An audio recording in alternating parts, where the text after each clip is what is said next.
Welcome back to The Ultimate Dad. In this video, we're going to be tearing down and rebuilding this transmission.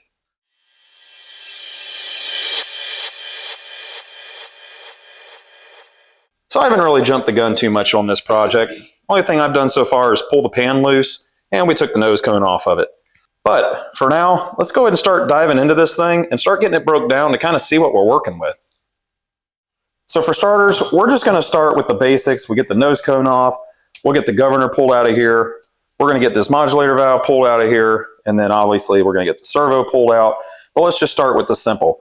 This, if you don't know what that is your speedometer gear. Now to get that out, we're just going to push this tab down and that slides right out. Be careful with those. They are very fragile and they will break. Now to pull this modulator off here, we're just going to pop this 13mm bolt off here. Boy, that puppy was in there tight. Always a good habit as well is just throwing all your hardware back into the oil pan so you just keep it together. And then that comes out. There, I got a hold of it there.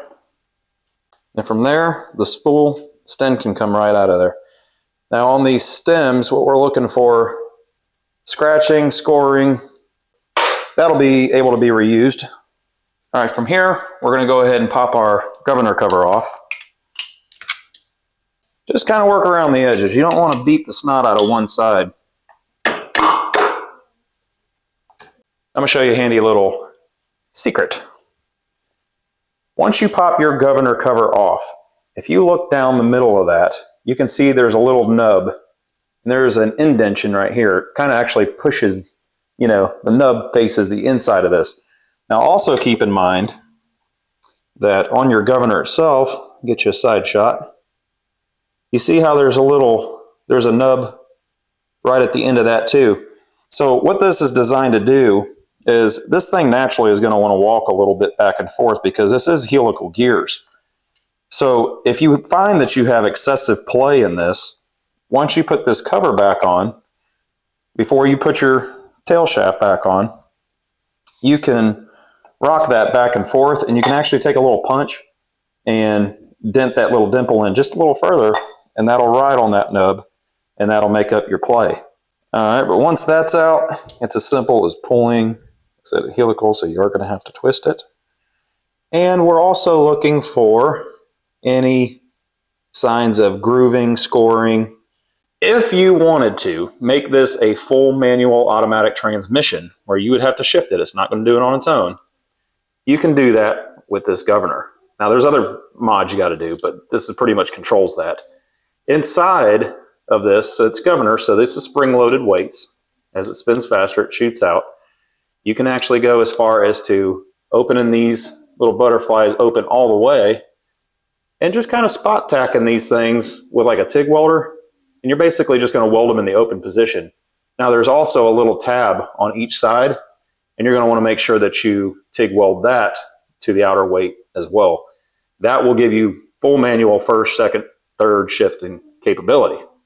All right, so we went ahead and took off the 10mm bolt on the outside of the case just to disconnect our kickdown cable. Now that that cable's removed, we're going to have an open hole in our case. But that's okay, because we're going to go ahead and get a plug for that. We're not going to be using it. What we're going to be doing is a slight modification to passing gear valve. But we will do that on the rebuild side. So we're going to go ahead and move further with our disassembly. This is our parking prow. That's actually the little notch whenever you put it in park and it goes click. That's what you're hearing. That is that right there. In an effort to show our mistakes, because we are human, I had this transmission tilted down and I should have had it setting up, because once I pulled this mechanism off here for the spool to come out, it came out fast, and when it hit the ground, look there, I broke the end of it off. So unfortunately, that one was in really good shape, but we're going to have to get a new one. So we'll lay that off to the side on parts that we need to buy and keep digging in. All right, pull that nut off in there on the inside of the shift selector, and that is 11/16. We're going to keep all that stuff together. The reason why we went ahead and pulled that off is because, well, we're going to want to change the seals in this just to make sure it doesn't leak through there. is 7/16, and she is spring loaded, so look out for that. And that is right. There we go. Make sure we have smooth engagement. And again, I don't see any scoring on that. Make sure we keep these pieces together. Definitely helps the reassembly process. All right, so let's go ahead and move over to the other side, and let's get our servo out. Take a look at that. So here is our servo, and on these cases, because there's a snap ring in there, and sometimes they can be a little bit of a bear to get out of there, but they did do something smart, and they have a drilled hole right on the bottom side of that snap ring on the outside of the case. So you can basically stick a pick in there and help pry that snap ring up so you can pick it out of there. So that's what we're going to do.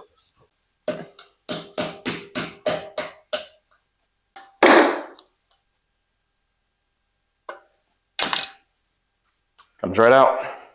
Let's say they usually come out pretty decent. All right, here you go.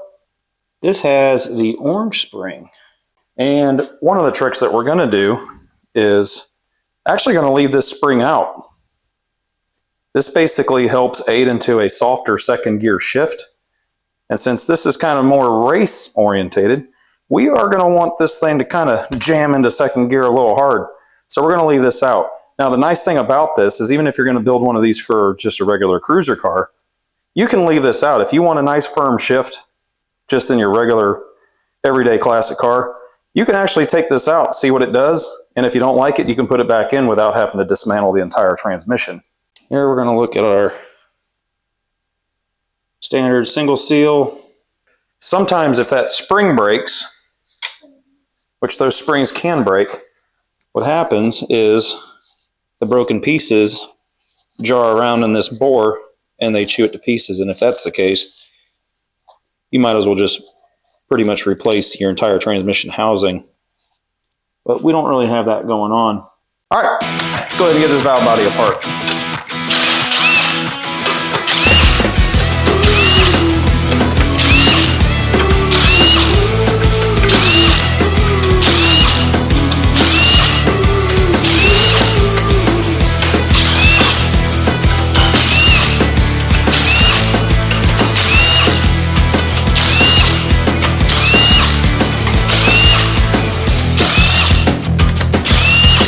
Yeah, there's about 10 million bolts. Alrighty, and now we can see everything that we got going on in our valve body. Now that we got our valve body apart, and we are going to make some modifications to this when we go back for the rebuild. But definitely want to go through and make sure that all these spools are moving freely. So that one is. It doesn't look like, let's see, that one's moving freely. Let's get up here, moving freely, so all that looks good. So this thing it's definitely bone stock in every way, shape, or form.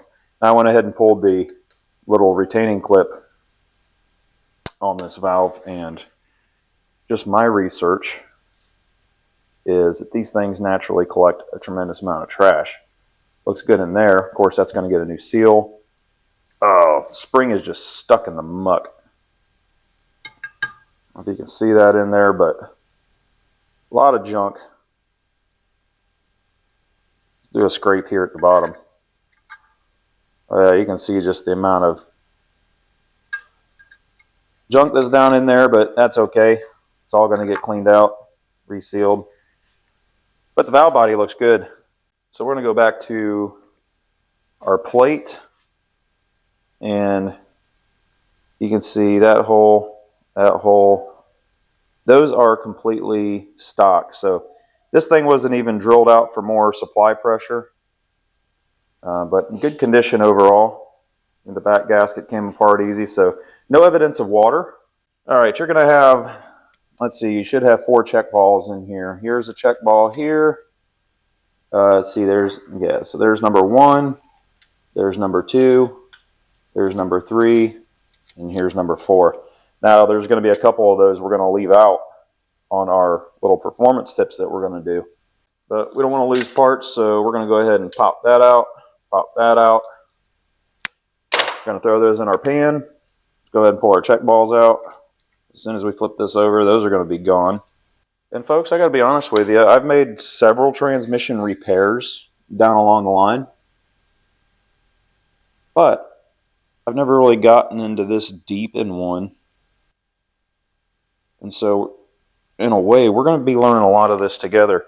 Now, I may not have a lot of internal transmission background, but I do have a tremendous amount of hydraulic pump background and just hydraulics background. And let's face it, what is an automatic transmission other than a big hydraulic pump? Now, I'm not saying there's not things you need to know. There's clearance things you need to know, and there's upgrades and tricks that you learn. And other than books, reading, other YouTube videos, all that information's out there. I was told by a good friend, a very seasoned technician in the field that I'm in, that a picture is worth 1,000 words. So if you ever get into a point where you're worried about if you're going to remember how this goes, take tons of pictures. Shoot, just take a video like I'm doing and break it down into pieces. That way you can know exactly where to go back with stuff, and just document all your teardown process. And when it goes time to rebuild, you're not doing anything more than just reversing the procedure. All right, we went ahead and pulled our pump bolts out, so we can go ahead and get that off and kind of do a little inspection on that. All right, we went ahead and got so this is our second gear, and I'm going to be honest with you, those clutches are like brand new in this thing. So now there is some evidence. Now I am aware that you probably won't see as heavy wear on these clutches just due to the sheer size of them. I mean, these clutches are really large in a second gear in a TH350. There's our band. So the one valve in the valve body, the round plunger, that's what actually applies the pressure to this, causes this to grip. Now, there is still a ton of friction material on this band. I do see that it was rebuilt. Basically, when you pull that transmission lever down into second to manually shift it down, and you get the whoa, well, that's applying pressure and squeezing this band, squeezing that drum, and that's how you get the engine braking effect. I'll lay that right over there. We can pull that out. Now we got this drum out here. One thing that we're looking for on this shaft is any kind of scoring. I don't feel anything trying to grip my screwdriver. I don't see any grooves. Everything looks really good there. Of course, this is going to be the sprag that we're going to be replacing. This is where the band grips, and we're also looking for wear on that. Now, if you can hear what I hear, there's no catches, no grips, or anything going on in that. So feel pretty confident being able to reuse that. I didn't get a big high dollar, full blown, let's make TH350 the best thing in the world kit. I just got kind of a standard rebuild kit. But even in this pocket right here, I'm not seeing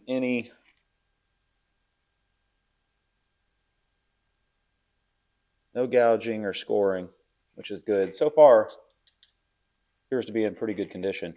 So let's go ahead and I'll pop these snap rings out and take a look at these clutches. Adios. And definitely keep in mind that new springs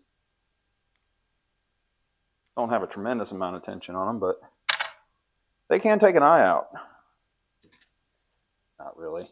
Just be careful with what you're doing. All right, of course, let's have a look at these. Frictions, kind of a darker colored steel. Now, see some dark colors there. Now, there's still plenty of groove left in these. See if we can get them a little closer. I mean, a real good amount of clutch material left. The darkness on the inside, can't say for sure.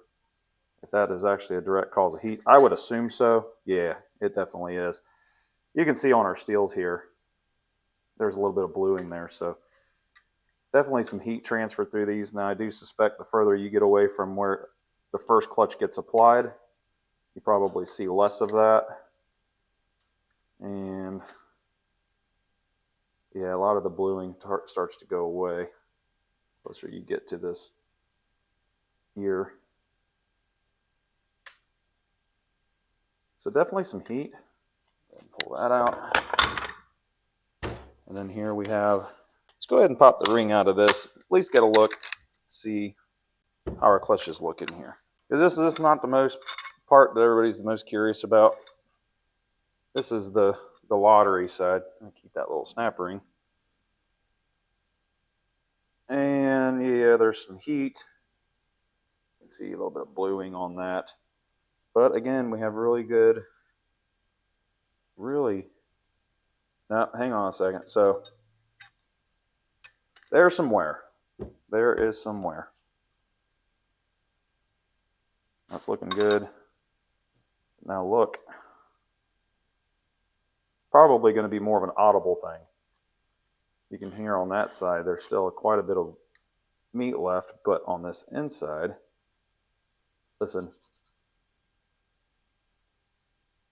where it's smooth. I know the biggest thing is getting as many clutches in here as you can, which we are going to order a different piston that'll allow you to run 5 clutches instead of 4. That's a must for a performance build. They sell a wide bushing. Now this bushing doesn't look terrible. Actually, it doesn't look bad at all. Still the brass, that hasn't really gotten past the coating. So I think it was a healthy transmission. It was just worn. So far I'm seeing good parts, and is that not what you want to see? I'll inspect the bushing on there. Of course they use the plastic, more like a Teflon spacer. The bushing in there looks to be in really good condition. No chipping of the teeth. Good parts. Not gonna lie, that little ring is a little tough to get out of there. I'm not gonna sit here and act like I got the right snap ring pliers for this either. All right, we can move our Planetary. Just kind of rock it off of there. All right, and here is our Planetary gear. And you want to double check all these. Mainly what you're looking for, it's okay to have some up and down, but you don't want any side to side wobble. That one feels good. That one feels good. So we got a good Planetary. Now this is on a Turbo 400. This is obviously one of the, out of many, this is one of the heavier duty parts on a 400 than a 350. I can pull this drum. And we want to double check our bushing in there. So we're going to go ahead and replace those while we have them apart.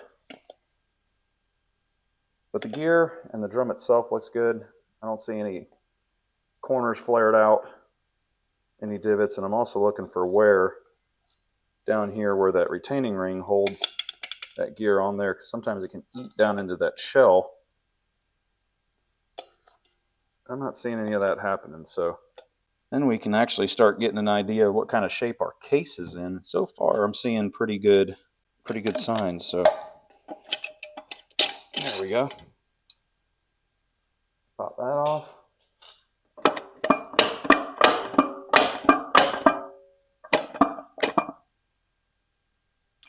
Actually, I believe this is the part where you have to kind of smack these things on the ground in order to pop those things up.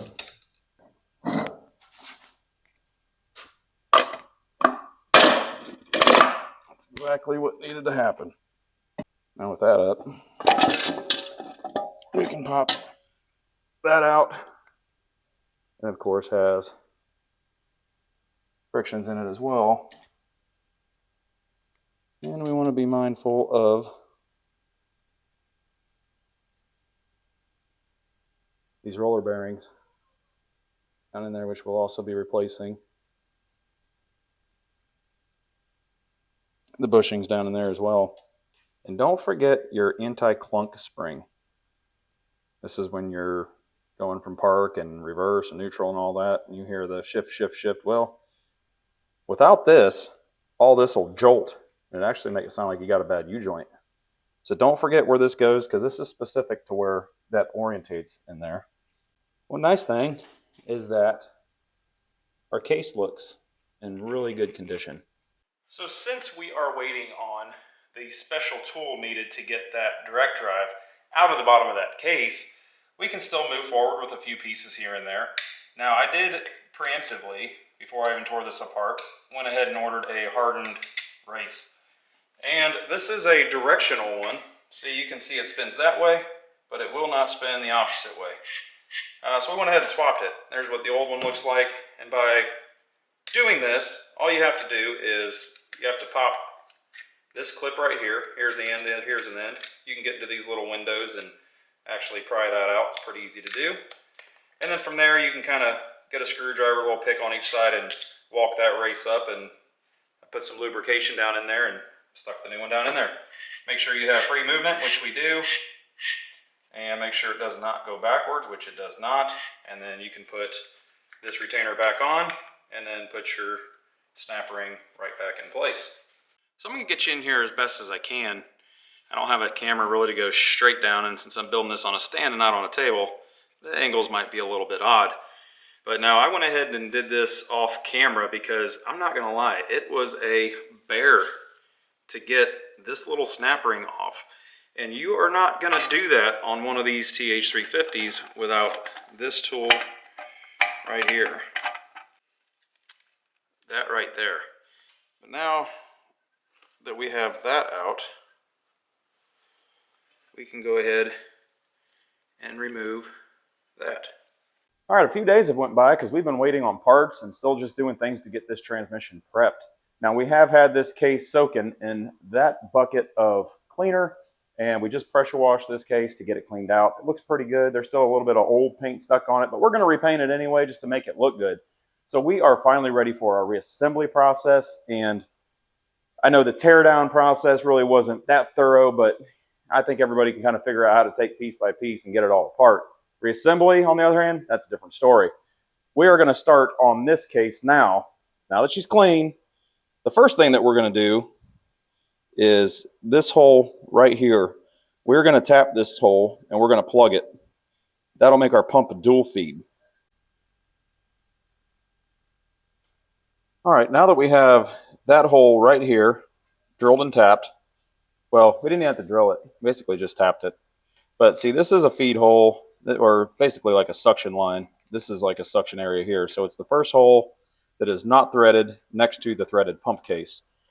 And while you're in here, double check all of these threads that your main pump body bolts to, because, and I've heard this on videos of rebuilds and stuff that I've watched, but after taking this apart and seeing it myself, it makes total sense. But when the way these TH350s are designed is when they come into second gear, they come in, especially in a performance build, they come into second gear really hard, or they can come into second gear really hard. And what happens is the way the TH350 is designed, it actually, every time it shifts, it tries to push the pump body out of the transmission. So it's forcing this way whenever it goes into second gear. So I definitely understand and agree 100% with those transmission builders. Not that I wouldn't, they're way better at this than I am. But sometimes you have to see this for yourself just to get the visual and understand 100% of what they're talking about. And believe me, I have. So anyway, going back to this, now that that's drilled or tapped, let's go ahead and we're going to get some Loctite on this screw and shove it on down in there. I'm just using the blue, liberal amount, and just give it a little snug. Good enough for the girls we date. All right, next we're just going to focus on just a little bit of house cleaning before we go ahead and start driving bushings in this thing. Since it's going to pull its fluid from these ports here, you can see this amount of casting flag that's right here. You can see the size of the port and how much that kind of restricts it. So we're going to take our little right angle grinder thing. Oh, that's got a chip blade on it. That'll probably be good enough for this. Got a little small diamond wheel on it. And all we're going to do is just gingerly get in here and just kind of cut that off and smooth that out. Then we'll clean it out with some compressed air.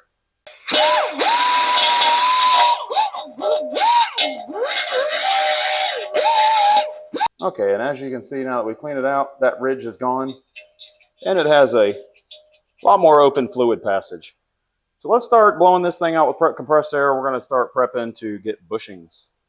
I'm not going to lie, a lot of these views are going to be very difficult to see just because you have such a small working area and you're trying to get a camera and keep your hands clear. So I do apologize if some of the shots just aren't really quite up to par, but we're going to move forward anyway. So this was our old bushing, and you can see right here was the bottom that shows up. Right here is the bottom, so that's where the weight of the center support and everything was really going to rest. But you can also use some of this as a guide, but you want to pay attention to how your bushings come out because your new ones need to go in the exact same way. Now this one is drilled for an oil galley, and inside the top port, or the bearing boss, there is the oil port here to allow fluid to get into this bearing. So these notches here are going to go this way, facing outwards towards us. And then we're going to line that oil galley up right with that center notch that is in the case. Now, if you guys haven't gotten one of these yet, and a lot of you pro guys and lifelong shop guys, I'm sure you have really, really good sets of these drivers, but this is the Harbor Freight set, and I gotta admit it is very handy. I've used it in construction, technical stuff in construction for umpteen years, and I've never had a problem. They generally have a piece in there that fits what you're looking for, and I do have their little smaller ones too to get down to the real teeny tiny little bushings, and we're going to utilize that too. So, you know, there's nothing wrong with these. You know, if it drives the seal in or it drives the race in and it does the thing, can't really see where it's a bad decision. But now there is going to be a trick on these, and I'm going to show you.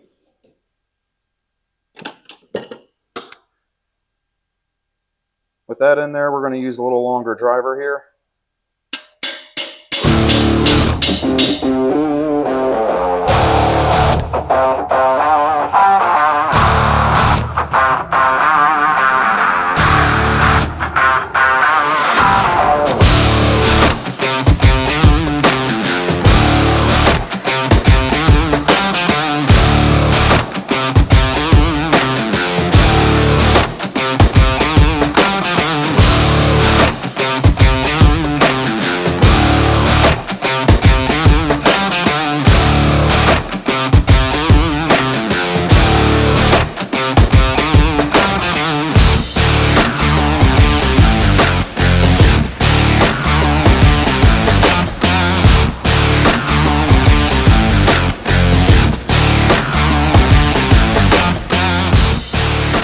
Start working on our center support.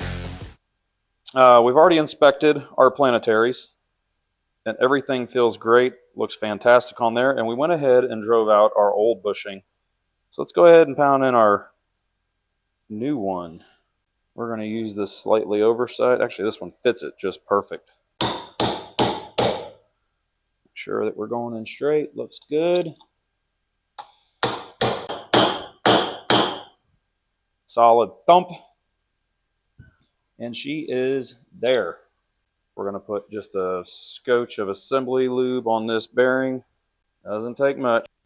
All right, so we had to pause to do some charging of the old microphone batteries, but just recap of where we're at. We got that all assembled down there, and we are going to go ahead and drop that into place. Our shim and roller bearing is in place. You can see how everything is spinning nicely. Okay, now we're going to go ahead and start installing our low reverse clutch pack. As you can see there, I've had all the clutches in this kit soaking in transmission fluid for the past couple days, so they ought to be in pretty good shape. I don't know if I'd want to really put those bad boys in dry. This thing is going to be sitting for a little while before we actually move it. Obviously, you see the truck's still a frame, so a little ways down the road before we're going to be throwing this thing into drive and seeing what kind of business she makes. But we will start with our steels.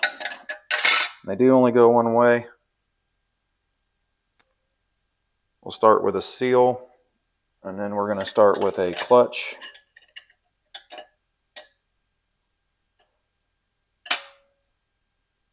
All right, then we're going to go with another steel.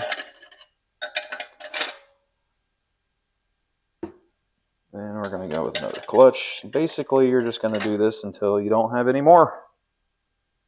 It is 5 each on these. What's cool about these projects is when all your replacement parts that you bought, the table that holds all that stuff starts getting smaller and smaller. It's like there is some light at the end of this tunnel. There's a lot of parts. A lot of parts. And listen, anybody can, make sure you got no trash on those. Anybody can build an S10. Or I kind of find it cool was to go through this process with all of you guys and show you building each component. You know, we didn't buy an off-the-shelf transmission. Let's just build this one and put in it. Okay, now that we got all those in there, we'll go ahead and install this cover. This can be a little tricky. I know for viewing, it's going to be difficult to see what's going on in here. And she sat right down in there.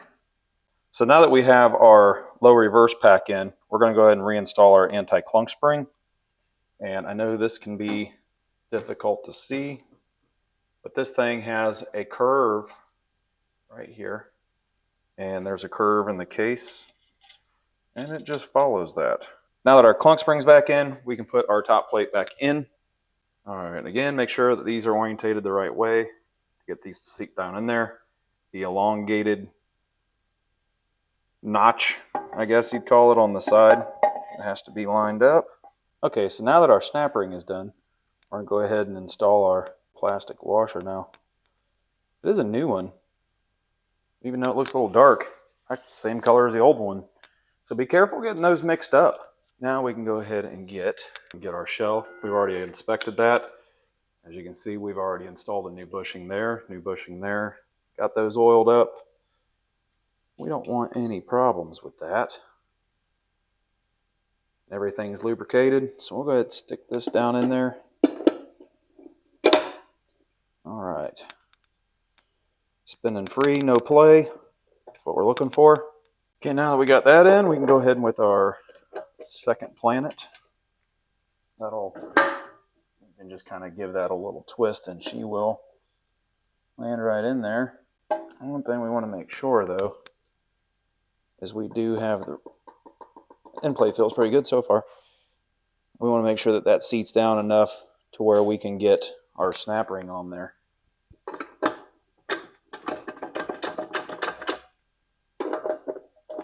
So we'll go ahead and get a snap ring on there. There's that little booger. We go right down around there. Okay, so now we can go ahead and get our thrust washer in. And we're just going to go ahead and put a little bit of assembly goo on that as well. And we're going to set that right down into them 4 little notches right there. And then we can go ahead with our shell on that. And if it doesn't want to sit down in there, you can kind of just spin it around a little bit. It goes right down in there. Now, ironically, these new thrust, or these plastic shims, or these bushings here, I've mentioned it, but they are the exact same color as the ones I took out. And this is an Alto rebuild kit, so bear that in mind. Don't lay those side by side because you may not know which one's new and which one's old. It is exactly the same color. So on our direct drum, we need to go ahead and get this assembled. I went ahead and drove out the old bearing, which you can see the size of that. And the new replacement bearing is substantially wider. This was I don't even know if you can even get these old style anymore. I think these kits come with this modified wide bearing. Just definitely is going to add a tremendous amount of support to this center section of this. I'm going to get that sitting down there as level as we can. There she goes. That bottom out. Now we are going to want to drive this down even further. So let's get one that will fit one more properly. All right, we're going to call that done. Keep pressing on. Let's go ahead and get this thing apart. Okay, a lot of these fancy transmission builder tools, if you're anything like me, you don't have them. And that's okay. I know there's a special tool for this that you can clamp on there. It goes through it, compresses it, and you can take that off. But a couple of these adjustable C-clamps mainly used for woodworking at Harbor Freight. They're only maybe $5, $6 a piece. Don't hold me to it, but close to that. You can, put as many on there as you feel safe. 2 seems to be doing the trick just fine. Collapses it just enough to where we can get the snap ring off of there and proceed with our build. I also don't have the correct snap ring pliers either. Now, I'm still waiting on, I haven't got it yet, my new piston that'll hold 5 clutches. Still waiting on that. So there's definitely a learning curve and trying to figure out what parts and stuff that you're going to need. And I've enjoyed every bit of this process, I'm not going to lie. Get that off. And then we'll just back these off.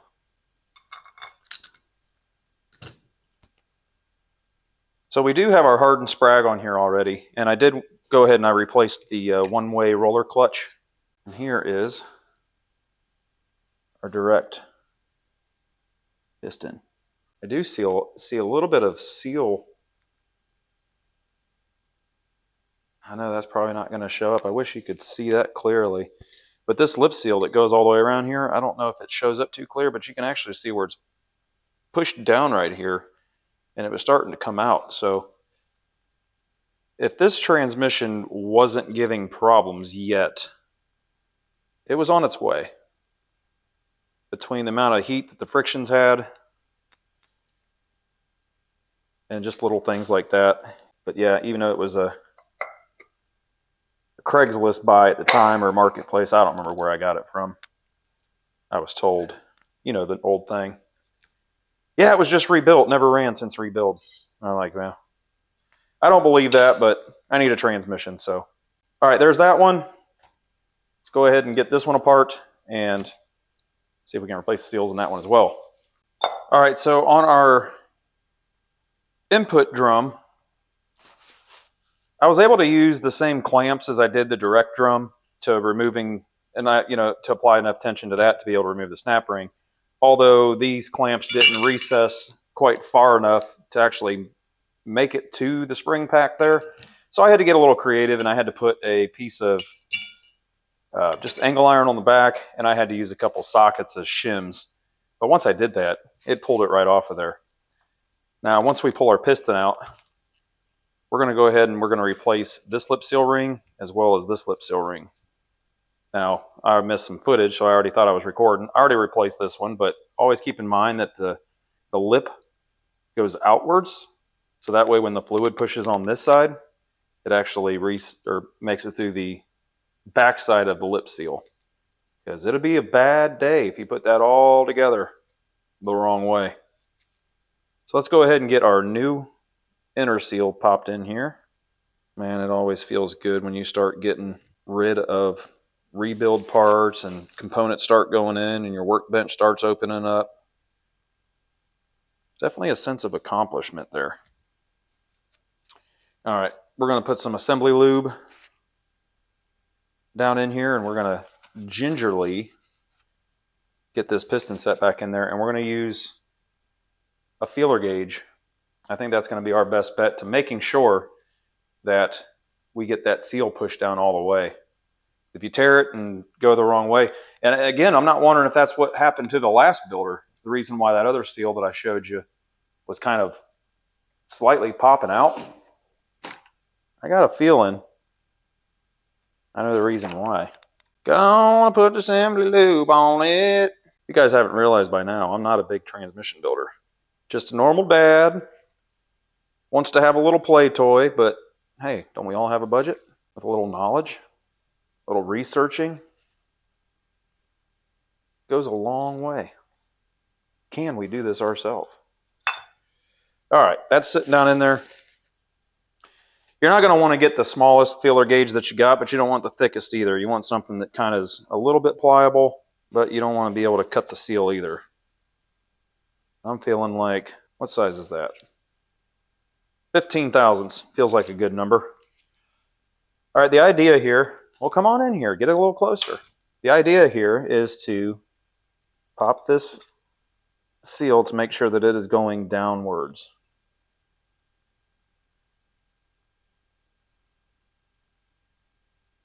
That way we don't roll the seal. This is where the builders are probably really going to say, hey, take your time on this part.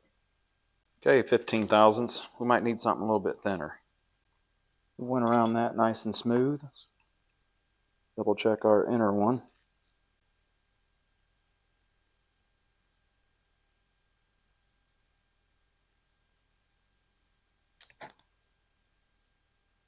And you heard it. Looks like we popped out a little right here. There it goes. All right. Y'all heard it and went, it's exactly what we're needing. So let's go ahead and get our spring back in there. We can get that compressed and get our snap ring back on that. And we can call that piece done. We'll be able to get our shaft put back in it, slide that rig in. All right, now that this intermediate drum is all put together, new seals, we can go ahead and start stacking our clutch packing. So there's going to be 5 frictions, 5 steels. Let's go ahead and start with a steel. There we go. Clutch. So steel 1, clutch 1, steel 2, clutch 2. There is no wave plate in this. Clutch or steel 3, clutch 3,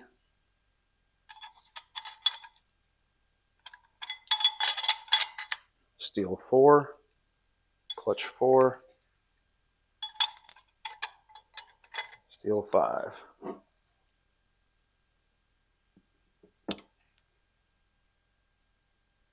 And clutch 5. And of course our plate here. Go ahead and lube that up with some transmission fluid. And then we will have our snap ring. Go ahead and get that bad boy installed. Let me set this other clutch bucket down. All right, make sure she's fully seated all the way around. Looks great. All right, now that that is complete, luckily we had no scoring on this shaft. It was in really good shape. Now these are made to fit a little tight. I'll just take into the hammer end of the handle end of the hammer and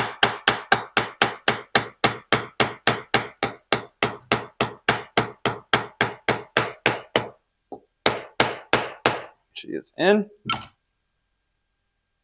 And we are good to drop this rig in. And we got good play, good clearance in that.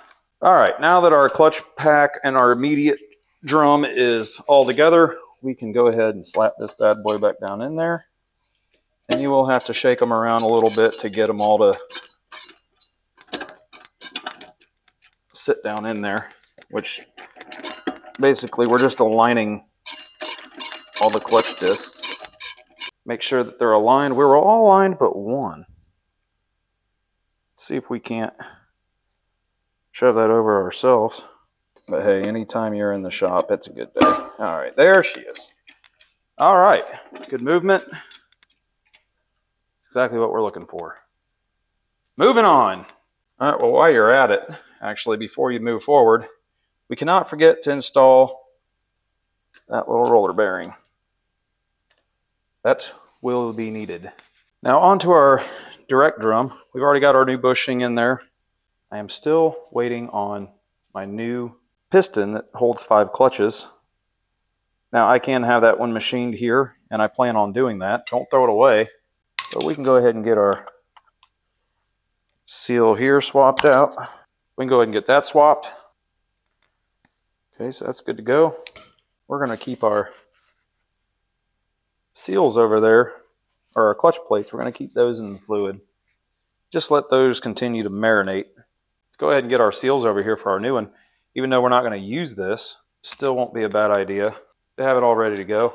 Yeah, I got to practice up getting good at this because, for one, if you're going to have a vehicle that you're going to just abuse, which we plan on doing with this truck, well, it's not going to be a bad idea to learn how to fix this stuff, because if you break it, or if you're driving it and you can feel something's going on, well, you know what? If you built it and you did the research to learn how to do all this, you'll have a pretty good idea right off the bat what's going on and what part is failing. And that knowledge is priceless. Throw that with the old non-hardened sprag. Going back to those sprags, from what I understand, that GM sprags are hardened. They're just hardened too much. It made them too brittle.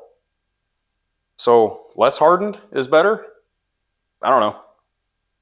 Well, we are down to the direct drum. Until I get that new piston, we can't really do much here. We're going to save this pump for last. I know I'm going piece by piece, and I'm ordering things as I go because I don't want to stock a whole lot of stuff. But one of the last things that we can do while we're waiting on that new piston to show up is our tail shaft housing. We can go ahead and drive a new bushing in there and go ahead and get a new seal installed. Just get this thing overall just cleaned up a little bit. I'll go ahead and get it broke down first. I did get a B&M Speedo plug, since we are not going to be running a speedometer in this thing.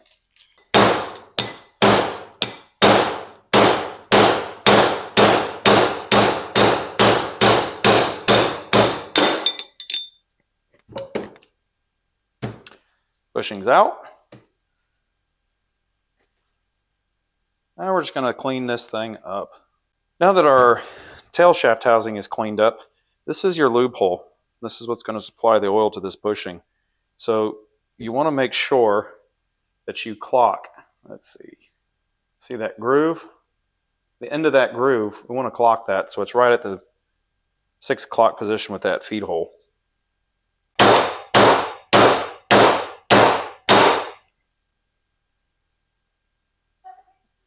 All right, looks like it's exactly what we're looking for. And then all we have to do from here is go ahead and install our new seal. Ashley just walked in. Hey, buddy. Hey. What you doing out there in this crazy wind? Drive her home.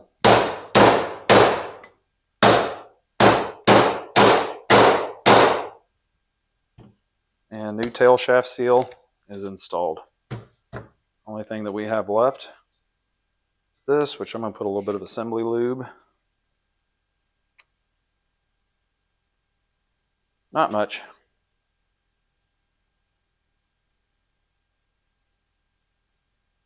And wrap around the housing.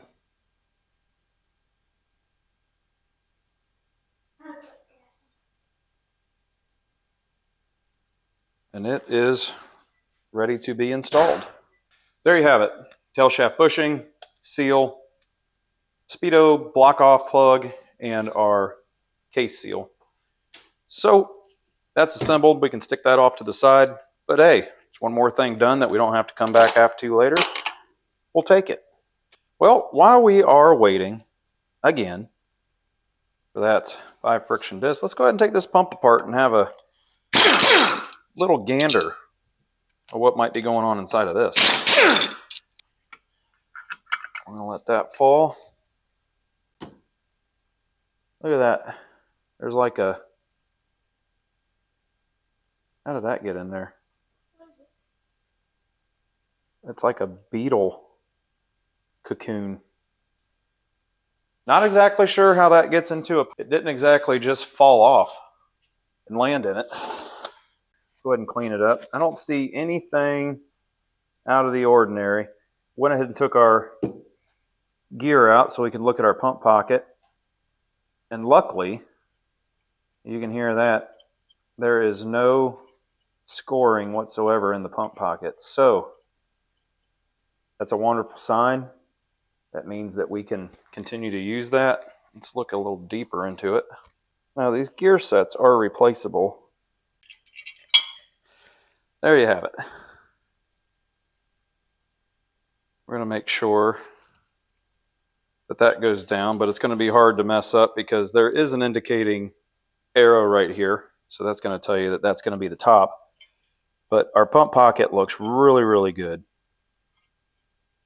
I'm excited to see that. See, our bearings look to be in good shape. Our seals are all there. Of course, we're going to take out the middle seal to complete making this a dual feed unit. Now this naturally does step down, so we're not looking at that, but we got no scoring. We went ahead and pulled the center bushing out, and man, I'll tell you what, there was a lot of wear. I don't know if you can see Nice bearing. I put that scratch in there, but nice bearing, nice bearing, nice bearing, and look at that. I'm lucky the shaft is as in good a shape as it is. But yeah, I mean, it's the bearing's job to try to take the brunt of the damage, but that one was certainly worn, and of course, took the pump seal. And for right now, we're just going to put this in the dunk tank and get this thing cleaned up. While that's soaking in the old dunk tank, our piston, we went ahead and replaced the inner seal and the outer seal. Of course, again, pay attention that your lip seals are facing the correct way. That's all there is to that piece. So this can go off to the side. The gear set can go off to the side. This piston can go off to the side. This bushing, that's the new seal. That'll all go back into it whenever that's done getting cleaned. This stuff will get put in the trash. And we'll see on this pump body, what can we do on that while we're waiting? I'd like to have this thing done to where we're only waiting for that piston, and then we can just go ahead and jam this thing right back together and start working on the valve body modifications. Our bearing, can I get that off of there? What kind of shape is it in? Feels great. Looks good and feels good, must be good. And we're gonna go ahead and pop off our sealing rings here. Now, I'm not going to get rid of those just in case anything is wrong in my kit. I'm going to lay those right over there, which I have no reason to believe things are going to be wrong. But if you're anything like me, whether or not it's restorations, rebuilds, whatever the case may be, I don't throw away anything until I am done with the project. Now, this middle one, you can see here, this middle ring land here, we're going to actually leave this one off. This is the other part of making this a dual feed. Let's see, now we're going to have our Teflon band here. Kind of figured this would have already broke. Okay, that's got that all cleaned out. So from here, let's go ahead and plan on trying to get our bushing swapped out on the inside of that. We got one here. We have two down in here. All right, we are going to have to just press on moving forward because I am still waiting on pump gears, and it has been about 3.5 weeks, I kid you not. We went ahead and modified our separator plate. Now, right here and right here is your 1-2 and your 2-3 shift fluid passages, and they're a little small from the factory because, hey, they want that nice small, or that nice, easy, smooth shift, but we're not looking for that in this truck. So we went ahead and drilled both of those out to a 3/16 hole. That's going to give it a nice punch when you go to shift into that from 1-2 to 2-3.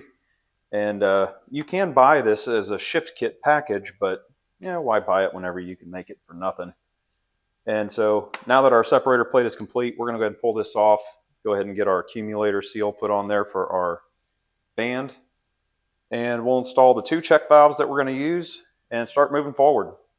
So I went ahead on our accumulator for our second gear band, went ahead and knocked off the old one and put the new Teflon seal on there. Now what you're going to find when you're doing these is once you replace that seal on there, it almost has to kind of be re-indexed because you do have to stretch the seal out a little bit and it makes it feel like it's a little loose.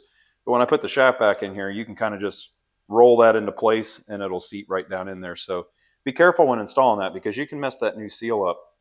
And most importantly on this as well is this rod has a washer. That's critical. You got to have that washer. So make sure you don't lose that. So now that we have our band servo installed, our plate is drilled, ready to roll.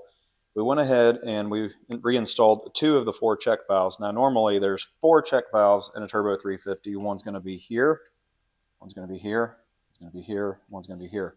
We're leaving this one and this one out, and we're going to proceed to put this one and this one into place.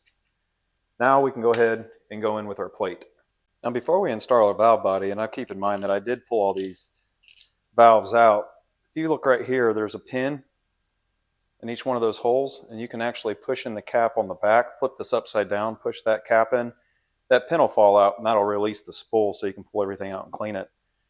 But this valve right here, if you're paying attention to this orientation, we're going to get right in here and we're going to weld this up because we don't want this valve to move. This will, for the most part, make this a manual shift transmission.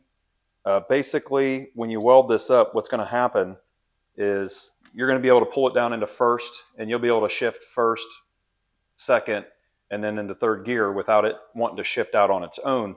However, when you do go to drive mode, you'll still have 1, 2, 3, and it'll shift completely on its own.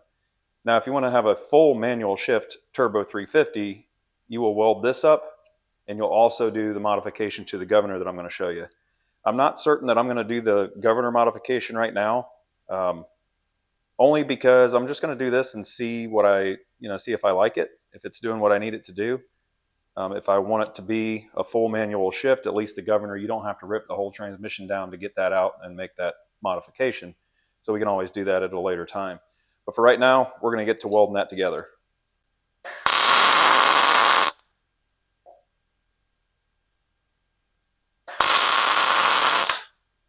Just remember, there's no going back after that modification. If you want to go back to this thing being free spooling, well, we just wrecked this valve body. So once you do that, you're stuck with it. All right, we got our valve body sat on there. Got that plate put on there. Now here, we're going to just bend this tab over just a scotch. It was getting a little close to the end. I don't know if wear just brings those in a little bit, but you don't want that falling out of there because then you won't have any shift control. You can see there, there's that spool. That's what would give you your park, reverse, neutral, drive, all that good stuff. But yeah, that little S-hook, this spool right here is not drilled all the way through, so it has a limit right there. You can see we have a good amount of S-hook still hanging through there, so we're going to lock her down right there. I had to pull the valve body back off just for a moment. Luckily, I didn't have any bolts actually bolting it down. It was just kind of sitting there, but I forgot to put our parking prowl rod in there. So now that we're in there, I just kind of wanted to show you how that works. So when you shove this thing into park, you're essentially moving this rod here, that's moving this rod here, and basically that just forces a spring-loaded lever over, and that's how you get, that's the clicking noise like when you're rolling, but that's, park and then back off, and just like that. So now we can go ahead and get our valve body on here. All right, from here, we're just gonna go from the inside out and just snug these down. We're not going tight with them. And also don't forget this piece here. So this is the rod with the roller on it. This is what provides the tension and gives you the click, click, click that you feel on the ratcheting effect that you feel on your gear shifter. Now we can go ahead and get our torque wrench out. We'll get these torqued.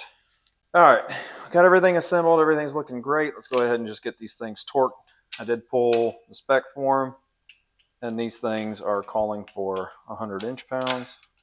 It's a bear of a little spring, I can tell you. You can just get her started. There, now it's in there. Okay, and that basically acts as like a little flapper. That way, this is your passing gear. So once you this cable runs up to your carburetor, valve body, whatever you're going to run this thing on. So basically what happens is whenever you put it to the floor, that engages that little piston, which will allow you to go into passing gear. Now, one of the modifications that we're going to do to it is this little piece of wire right here that goes to that. We're going to tie this off. That's been an old trick for, I can't tell you how long. We're going to take that cable, this piece of wire right here, we're going to loosen this bolt back up, and then we're going to wrap, I still have that going the wrong way. We're going to basically wrap this piece of wire underneath the bolt and then tighten the bolt down to jam it. But the way we're going to do this is we want to engage this thing all the way until it reaches the next part of the plunger, the hard part of the plunger. Again, this way works easy. You get to here and you have to force it a little bit further. We want to be right where you have to force it further and back off of that just a scotch, and that's where we're going to set this thing. Okay, so you can see what I'm talking about. We'll use that little wire that attaches your kickdown cable, and we'll just loop it across this bolt, being careful not to pull this past that first, well, you're going to push it past the first stage of this spool, the soft stage, and then when you reach the hard stage, you want to lock it down just before there's a little bit of contact there. Which I know it's hard to see in here, but I got a little screwdriver. I can kind of just barely push that spool. There's a little gap in there, and that is all we're looking for, and that'll lock that down. Now you want to be careful, because if you pull this thing down into like first gear by accident at while you're in third gear on the freeway, it's going to first gear. While we're in here, we might as well go ahead and do governor things. Now we went ahead and inspected our governor and made sure that our spools were moving freely, and they are. If we do the governor modification, that's what makes this thing a full manual shift automatic. And I'm not against that by any stretch. However, that's kind of one of those things I want to make sure that that's exactly what I want. If you decide with the valve body modification we did, a little down the road, that, hey, I want this thing to be a full manual shift, then all you got to do is pop this cover off,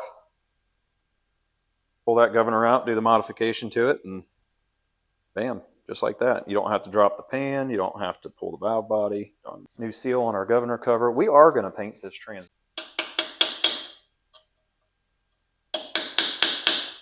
We're going to lock her down right there.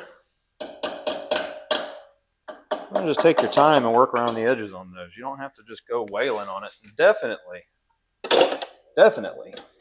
do not beat that thing in the center to get it. From the governor, let's go ahead and move to our tail shaft. And here in about 2 seconds, you're going to see what color we're painting this thing.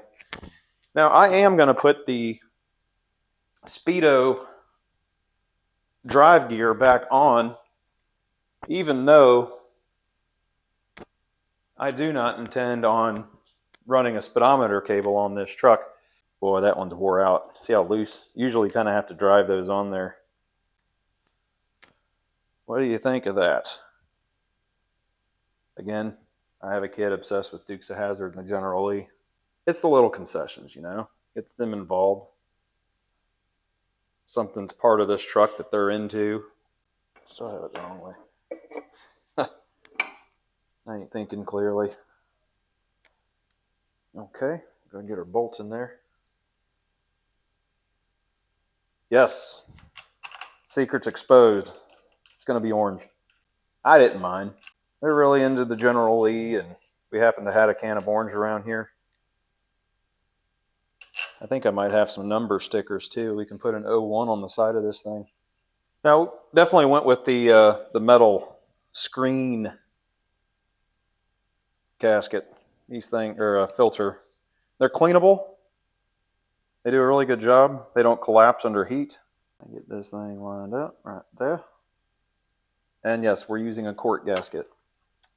Now, I know people have opinions on quart gaskets, and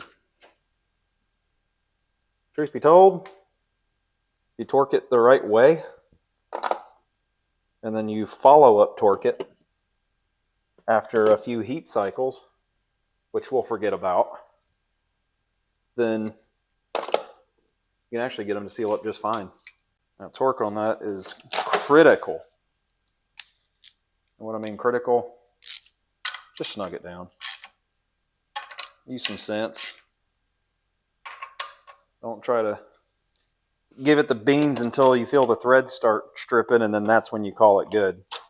You want to stop just a scotch before that. All right, we're double checking everything. Cable, wire, gasket, everything's torqued. That plate's on. Our shifting system's in here. All right, let's seal it up. Now, I am reusing, yes, the original oil pan that has a bunch of dings and stuff in the bottom of it. Does it need a new pan? It wouldn't hurt. It really wouldn't hurt. But we're trying to build this thing on a budget. As long as this pan seals up, keeps the fluid where it's supposed to be, we're going to run with it. So I'm not going to bore you with putting a whole bunch of pan bolts in. So, all right, now we got that pan buttoned up. Let's go ahead and move towards our servo. This is for second gear. This is actually what's going to slam her hard into first and second gear. Luckily ours is in really good shape. Our bore here is in really good shape where that's supposed to go. We got lucky. We got lucky with this transmission, and in general. I'm fully aware that this is not the best transmission to be using for my application, but can we just build it, get a little experience under our belt, and then maybe upgrade to something better? That's the end goal. Now we will probably go ahead and put us a couple clamps on here, just a couple worm clamps to kind of shrink those. I can try it. It might be a little tough to get it. No, I think I'll be able to get it in there. So let's go ahead and we'll lube this thing up. Let's get our securing ring to hold it in, and we'll go ahead and get this thing blasted in there. All right, now that we got our servo cover back on, fitted that with the new O-ring. Did want to make mention, because I didn't show this, but I didn't have the camera rolling, I guess. I don't know. Anyway, this is the spring that goes in there behind that. We're going to leave that out. That's going to give you a hard 1-2 shift. I'm not going to put that modulator valve in until I get the case of this thing painted, which I'm not going to be able to get the case of this thing painted until I get the back of it on, or get the pump installed. So we're just going to tilt this thing back up for now, and we are going to have to just wait. All we can do is wait. All right, we are back. No, it doesn't show this on camera, but I've been waiting on these gears for about 3.5 weeks. And one thing I do want to note is you want to make sure that you measure these thickness this way, because I think, and don't hold me to it, some of the other pro guys could probably tell you, but from what I gathered, I believe these gear stock are 7/27 thousandths, and these ones that came out of this one have been machined. So this one takes a 7/25. So it does tell me that it has been lightly resurfaced at some point, but that's okay. We went ahead and got what we needed. And so we're just going to go ahead and lube these things up and drop them down in there. Now there is a identification mark on these, whether it be a dot or a arrow. This one has like a little triangle. So we're going to go ahead and slap that down in there. And one easy way to tell, to make sure that you have the correct gap, is you can lay this gear down on top of this pump body, and you should be able to still spin that without any binding. So be mindful of that. Let's go ahead and get some oil on this rig. Look for our dot. All right, looks good. Now, while we were waiting on these parts, I really didn't get that much further. I didn't do much without the camera because I didn't want you to miss anything. The only 2 things that I did after we got the direct drum together was we went ahead and stuck it down in there, went ahead and put our band in place, and then, of course, rewind a little bit to everything you just watched, and you've seen everything with the valve body, getting that put together. So let's get these 2 pump halves mated together, and I'm going to show you the tool that you're going to need to do that. Okay, so we have our pump gears in the housing, and we have our second gear apply piston put back into the stator, and now we can put our spring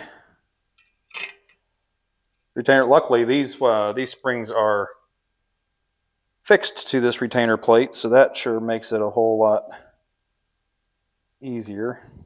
But now these are directional, so keep that in mind. They do only bolt on one way. Easiest way is just kind of turn them and clock them until they line up. Our pump body's lined up. Pretty lined up. There we go. All right, oh, snag my shirt. Now, I've seen a lot of other transmission builders with a clever design to where they just have a hole in their workbench where they can kind of stick that shaft down in there and it holds it all together. Genius idea, but I don't have a workshop table. Honestly, don't really have the space for it in here. So we're just going to roll with what we got.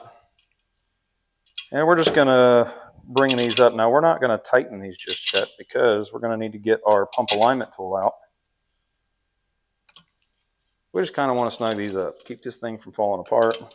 All right, let's grab our pump alignment tool, which is nothing more than a big worm clamp, essentially, but without the worms. Now, I did get this one off of Amazon for, I think, about $17. And this is a critical tool, and this is good for, yeah, the 250 or the 250, 350s, the obviously the 400, 700R4, 4L60. So you could use this on a wide range of transmissions. Kind of make you feel like you got a little bit more of your money's worth. But hey, for 17 bucks, it's not that bad. A lot of us, it's been in dealerships for a while. We know all the specialty. You ain't got to be in a dealership. Just you're a technician in general. I don't care if you're an electrician, a plumber. Folks, the tools that we have to buy to do our jobs is expensive. That's why we get a little grouchy. Now, I'm not a big fan of the way they got this little wing nut. Not the biggest fan of that. I may actually try to bend this rod, or that threaded rod on that strap. I may try to bend that up a little bit just so you have a little better access. Or a nut. Honestly, a nut would just fix the problem. So, all right, we are good there. I think I'm going to tap that band just to make sure she's straight all the way around, and it is. So we have pump alignment. Go ahead and tighten these down. I'm going to torque them. All right, let's get out the torque wrench and get these things set properly. Now that we have this all assembled and our band is on here, keeping the alignment of our pump, we're going to go ahead and set our torque wrench to 15 foot-pounds and go ahead and torque her down.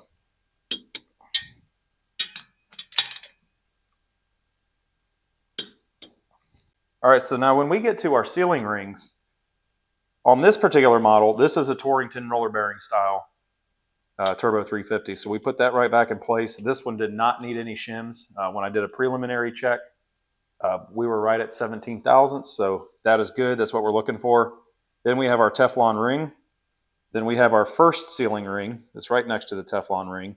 This middle ring right here, we're going to leave that one out. That is part of what we've done to make this a dual feed. And then we'll have a sealing ring here, and then there's two smaller sealing rings right here on the very end. Now, of course, obviously, we went ahead and put new bushings throughout this entire pump.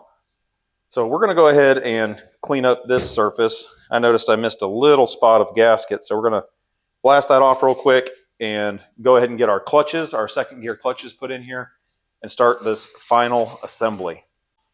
So on our pump, we're going to go ahead and get our outer seal put into place. And folks, listen, I am not a professional transmission builder. I'm not. Most of this stuff is seat of the pants, learn as you go. Use the web for reference.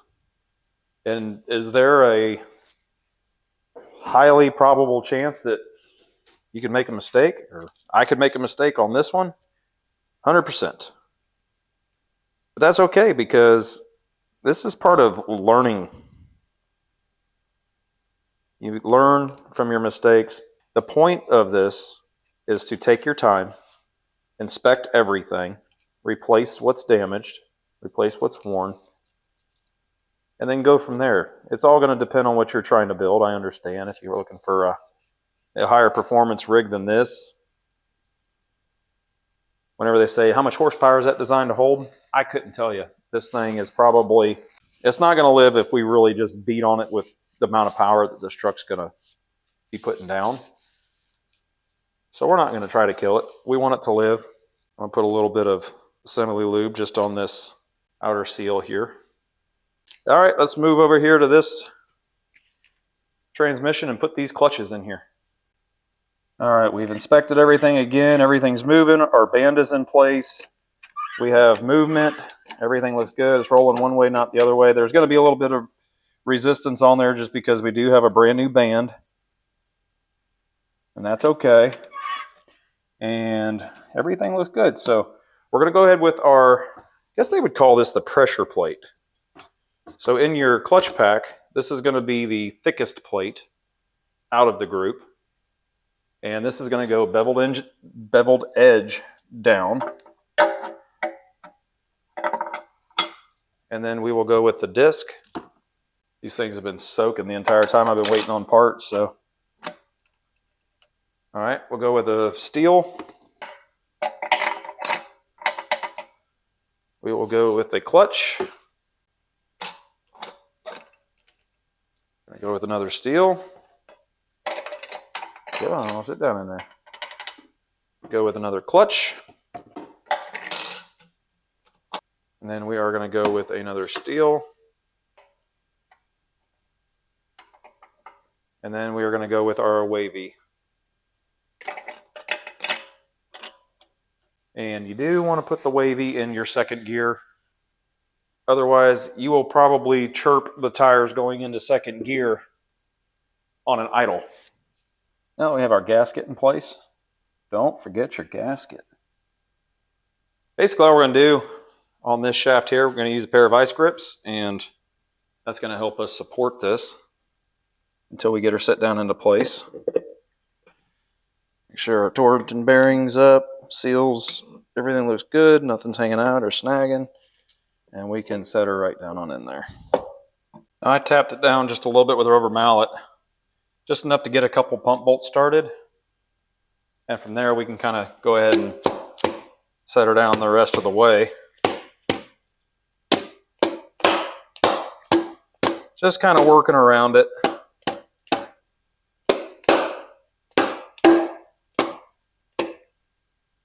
Alright, feels like that we have reached a solid point right there, so we're going to go ahead and torque these bolts down to about, what was it, 20 foot-pounds. We're going to do these to 20 foot-pounds. However, we are going to have to double seal these, and I'm going to show you what I'm talking about there. So in your rebuild kit, there should be another baggie that has a set of what looks to be just like regular washers, but these are sealing washers. These are your bolts that hold your pump to your case, and I've already removed the old ones, so we're going to want to replace those with new sealing washers. Now, one thing that we're going to do a little bit different is on the head of these bolts, we're going to go ahead and put a little bit of silicone on there just to kind of double seal these things. That's all we're looking for right there. Go ahead and put our sealing ring on. And I'm not going to bore you with doing this one at a time. I showed you one, you go do the rest.